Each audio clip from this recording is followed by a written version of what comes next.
Hi guys, gagawa tayo ng pandesal. So, first kailangan natin ng warm water. Second, tablespoon.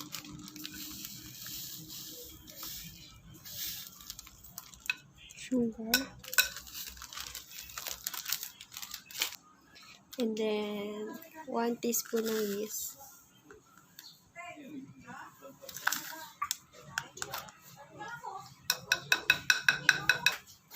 Mix lang natin siya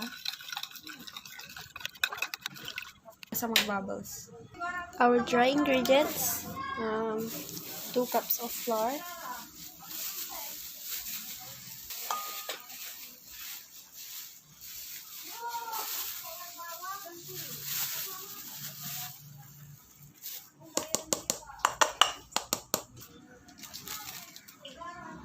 half a cup ng sugar.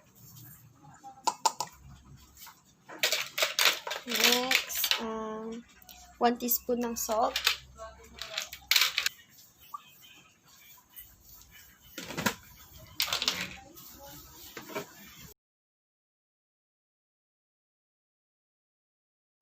Lalagay na po natin yung yeast, ito. So, ayan na, nagbubbles na siya. Oh.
So, ayan.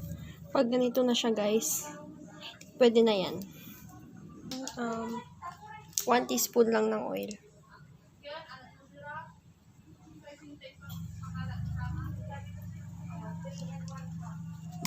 Para hindi siya dumikit pag umalsa.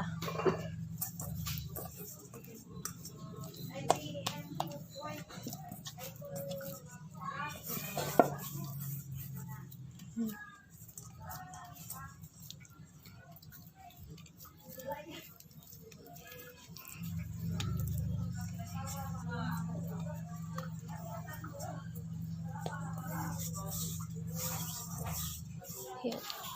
Takpan na natin siya. Pwedeng takpan siya ng plato. Pwede rin ito.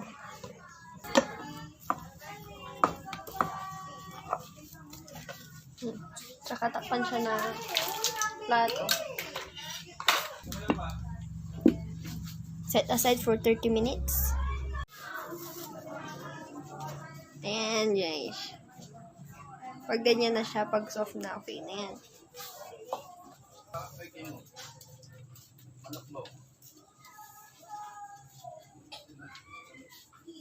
Wow.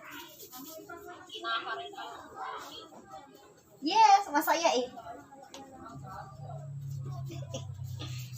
Wow, fluffy.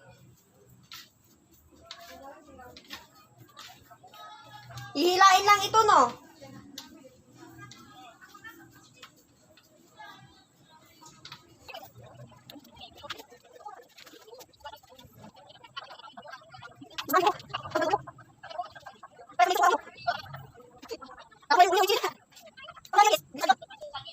Dito. Ay, pipitin. Tapos lagyan cheese. Wilasan na yung cheese ko eh. Yung guys, lalagyan natin siya ng cheese. Ito, ipa-flat lang natin siya. Then, cheese.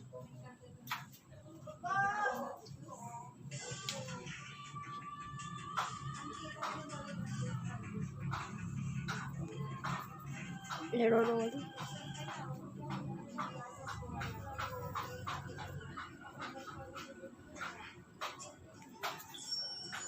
Yan.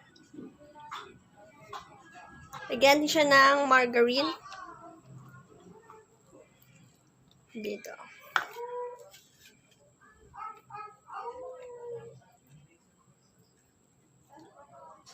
Kunti lang.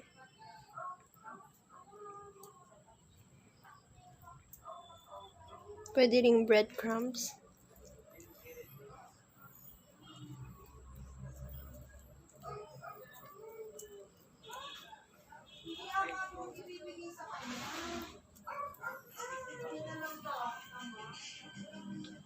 Set aside. So, after 30 minutes, ganito itsura niya.